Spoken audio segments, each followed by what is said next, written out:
নমস্কার। দশরূপে দশভুজার এক নতুন পর্ব নিয়ে আমি পাপিয়া চলে এসেছি তোমাদের সামনে। আজ আমি এসেছি যথারীতি, তোমরা দেখিয়ে বুঝতে পারছো, হেসেলের পর্ব নিয়ে এসে গেছি তোমাদের সামনে। আর আজকে আমি এসেছি যেটা নিয়ে, সেটা হচ্ছে ঠেকুয়ার রেসিপি। সেটা তোমাদের দেখাবো। আসলে দেখো, এই ছট পুজো তো চলে এসেছে, ওই জন্যে ঠেকুয়ার রেসিপি নিয়ে চলে এসেছি। ব্যাপার হচ্ছে যে ছট পুজোর সাথে না, মানে আমার ছোটবেলার প্রচুর স্মৃতি জড়িয়ে আছে। আমি তো তোমাদের বলেছি যে আমার ছোটবেলাটা কেটেছে ঝাড়খণ্ডের মাইথনে। তো ওখানে আমাদের আশপাশে প্রচুর বিহারি চাচা চাচিরা থাকতো, এবং আমাদের সেই সময় সবার মধ্যে এত হৃদ্যতা ছিল যে দুর্গাপুজোর সময় আর লক্ষ্মী পুজোর সময় ওরা যেমন আমাদের বাড়িতে আসতোই পুরো সপরিবারে আর কি, তেমনি হোলি আর ছট পুজোতে আমাদের প্রত্যেক বছর নেমন্তন্ন করতো ওদের সাথে, আমরাও এই উৎসবে যোগ দিতাম। সেই সময় মানে বাঙালি বিহারির উৎসব বলে আলাদা কোনো ব্যাপার ছিল না, তো আমরা খুব আনন্দ করতাম, সেই স্মৃতিটা খুব মনে পড়ে। আর তো সেই সময় আমরা যেতাম আসলে, মাইথন বলছি তো, মানে এবং মাইথনে তোমরা জানো, সেখানে তোমরা দুই একটা ভিডিওতেও দেখিয়েছি, ওখানে ড্যাম আছে, তোমরা দেখেছো তো।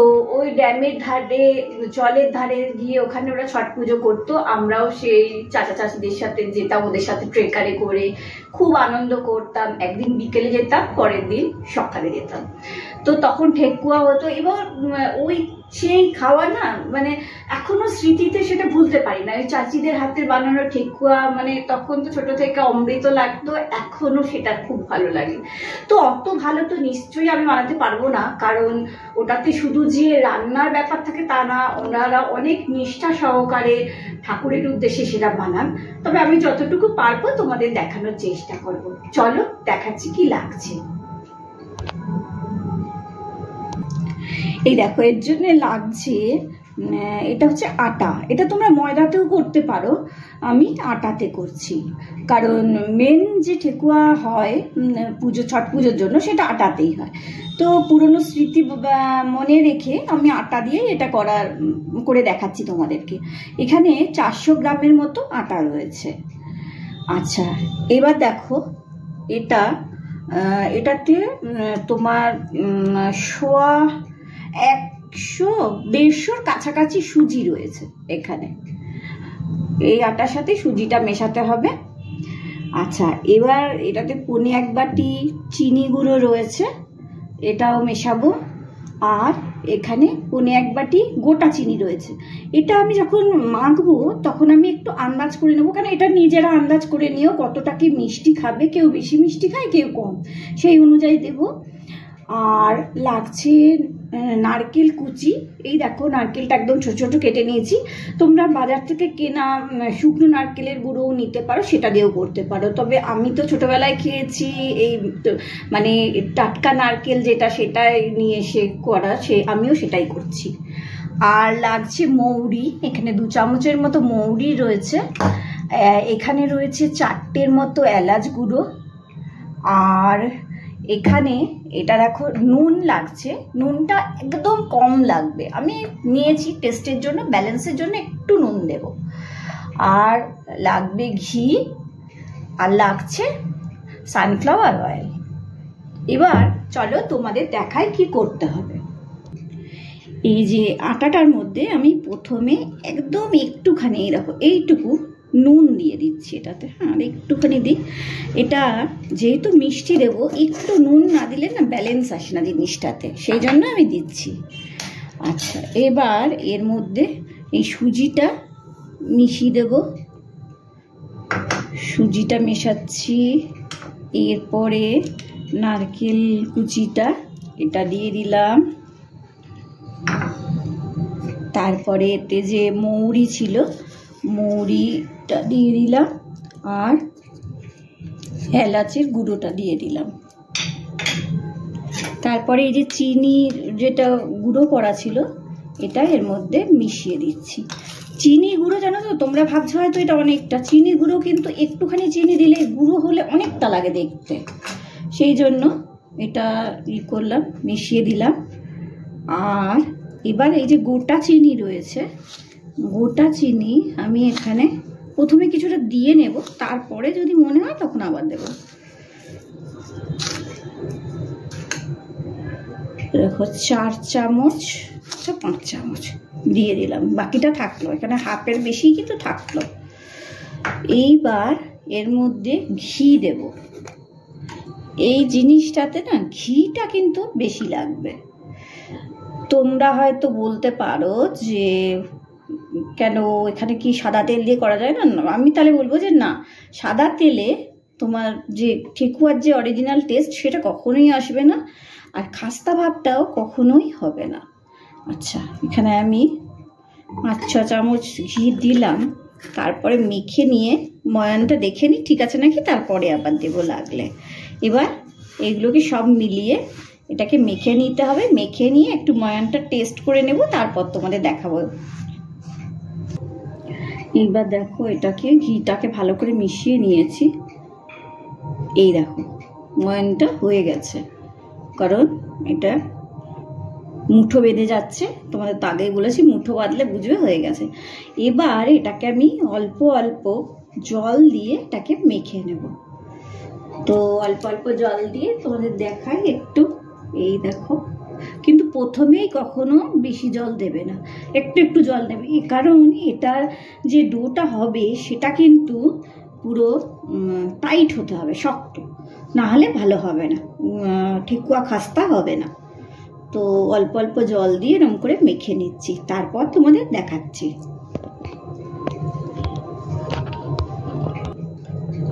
এই দেখো এবার এটা মেখে নিয়েছি, এরকম টাইট মাখাটা হতে হবে।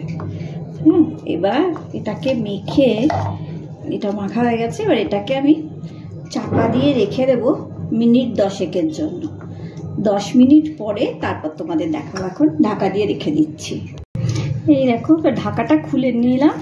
এটা তো চিনিটা তো একটু যেগুলো দিয়েছিলাম গলে গেছে। এবার এটা থেকে ছোট ছোট লেচি করে নিতে হবে।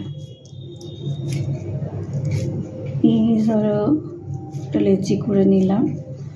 এবার ইচ্ছা মতো, নিজেদের ইচ্ছা মতো শেপ দিতে পারো, এটাতে কোনো প্রবলেম নেই, যার যা এমনি ইচ্ছা। দেখাই, আমরা নর্মাল যে ধরনের সাধারণত পুজোতে দেখি, ছট পুজোতে।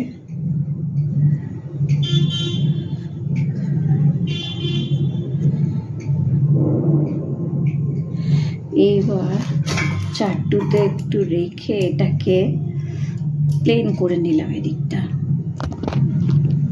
একটু, এখানটা একটু সরু।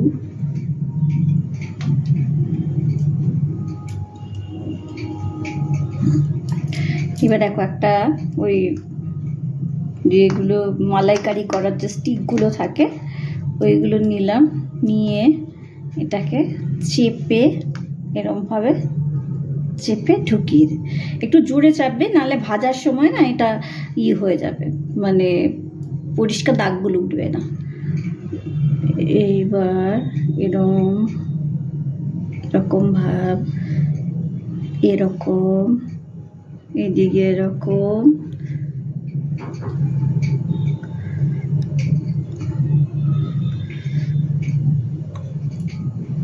এই দেখো দেখতে পাচ্ছ পাতার মতো হয়ে গেছে। এরকম নিজে যেরকম শেপ পারো করো। এই একটা করলাম, আরও একটা দেখাচ্ছি। যেরকম ইচ্ছা যার সেরকম ভাবে করে নিতে পারো। একটা লিচি নিলাম, লিচিটাকে চাকিটার মধ্যে করে নিলে না একটু গোলটাকে ঠিক হবে আর কি, সাইডটা। এই দেখো এটাকে করে নিলাম এরকম ভাবে। খুব বেশি মোটা রেখো না, তাহলে ভাজলে হবে না, মানে ভেতরটা ভালো করে ভাজাটা হবে না। ধারগুলো করে নিলাম, নিয়ে এটা দিয়ে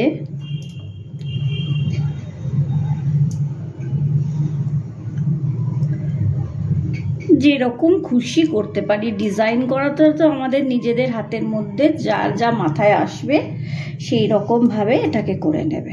নানা রকম ডিজাইন করা যেতে পারে, পাতাটাও করতে পারো, এটাও করতে পারো, আরও ফুলও করতে পারো, একটু খাটলে যে কোনো রকম ডিজাইনই করতে পারবে।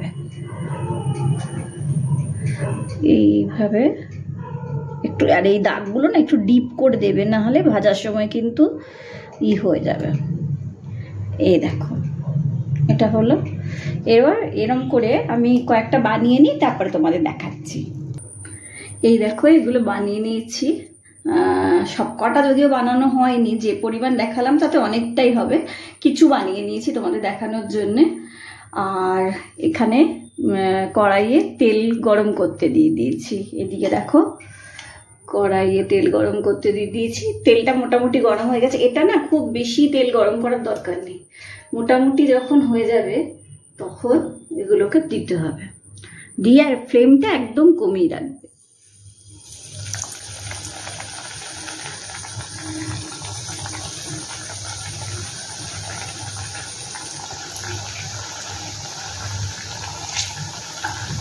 বেশি দেবো না একবারে, তাহলে হবে না। এবার এগুলোকে এটা হোক, একদম কমানো অবস্থায় রাখবো, তারপর উল্টে পাল্টে এটাকে করতে হবে। এই দেখো দিকটা একটু হয়েছে, উল্টে দিয়েছি, তবে এখনো কিন্তু হয়নি। এগুলো একটু ভাজতে টাইম লাগে, মোটামুটি 7 থেকে 8 মিনিট লাগবে ভাজতে এগুলো। আর ভালোভাবে ভাজা হতে একদম লো ফ্লেমে এটাকে ভাজবে, নাহলে খাস্তা হবে না। আর একটু গোল্ডেন ব্রাউন কালার আসে তখন নামাবে, তবে খুব বেশি না, কারণ যেহেতু চিনি আছে, নামানোর কিছুক্ষণ পরে কালারটা আরও ডিপ হয়ে যাবে। তো এটা ভাজা হোক, তারপরে আবার তোমাদের দেখাচ্ছি। এই দেখো বানানো হয়ে গেছে ঠেকুয়া। আমার তো নিজের প্রচণ্ড পছন্দের জিনিস, বললাম ছোটবেলার স্মৃতি বিজড়িত ব্যাপার। আর দেখো সামনে থেকে তোমাদের একটু দেখাই ঠেকুয়াগুলো, একদম যেরকম চাচিরা বানাতো সেরকমই হয়েছে। ওপর থেকে দেখো মৌরি দেখা যাচ্ছে, চিনিগুলো, এই দেখো চিনিগুলো দেখা যাচ্ছে হাফ গলে গলে, খুব সুন্দর হয়েছে। আর একটা জিনিস হচ্ছে খুব একদম মচমচে হয়েছে, যেটা বল না যে নরম হয়ে যায় সেটা নয়। দেখো এই দেখো ঠুকে দেখাচ্ছি কত শক্ত হয়েছে। তো বানিয়ে আমি খুব খুশি হলাম, কারণ এই জিনিসটা আমার যেমন পছন্দ সেরকম ছোটবেলার আবেগ জড়িয়ে রয়েছে। তো সেই জন্য এটা বানিয়ে নিলাম। আর একটা ছোট্ট গল্প বলি, যে আমার এই ঠেকুয়া বানাতে গিয়ে আরও একটা মনে করছে, জানো তো, আমরা ভালোবাসতাম বলে একবার বাবা বানানোর জন্য, বাবা বানিয়েও ছিল, বাবা বলেছিল ঠিক আছে আমি বানাবো। সামনের এক ভাবি ছিল, তাকে ডেকে নিয়ে এসেছিল, দিয়ে আমার বাবার কম কিছু বানাতে পারতো না, সে 1.5 কেজি আটা দিয়ে 1 গামলা ঠেকুয়া বানিয়েছিল। আমার এখনো মনে আছে, সে মা ভাজতে ভাজতে মার অবস্থা খারাপ হয়ে গেছিল। তো সেটা মনে পড়লো, আজ বাবা থাকলে খুব খুশি হতো। তো এটা বানিয়ে দেখো তোমরা, আর আমার মনে হয় ভালো লাগবে। এটা ওদের পুজোর প্রসাদ হলেও এটা আমাদের, এখন তো আমরা সবাই খেতে ভালোবাসি এই জিনিসটা, বাজারে কিনতেও পাওয়া যায়, তবে কেনার থেকে বানিয়ে দেখো, খেতে অনেক বেশি ভালো হয়। কেনাটা একটু বিস্কুট বিস্কুট লাগে। আচ্ছা, তো এই রেসিপিটা তোমাদের শেখালাম, কেমন লাগলো জানিও। আর যদি ভালো লাগে, আমি নিশ্চিত ভালো লাগবে, তাহলে একটু মিষ্টি মিষ্টি কমেন্ট করো, আর আমার চ্যানেলটাকে একটু সাবস্ক্রাইব করে দিও, শেয়ার করে দিও, লাইক করে দিও। আর বন্ধু বান্ধব, আত্মীয় স্বজন, প্রিয়জন আর জানাশোনার মধ্যে অনেক অনেক অনেকের মধ্যে এটাকে ছড়িয়ে দিও। আজ আসি, সবাই ভালো থেকো। আর যাওয়ার আগে ছটের শুভেচ্ছা জানিয়ে দেয়।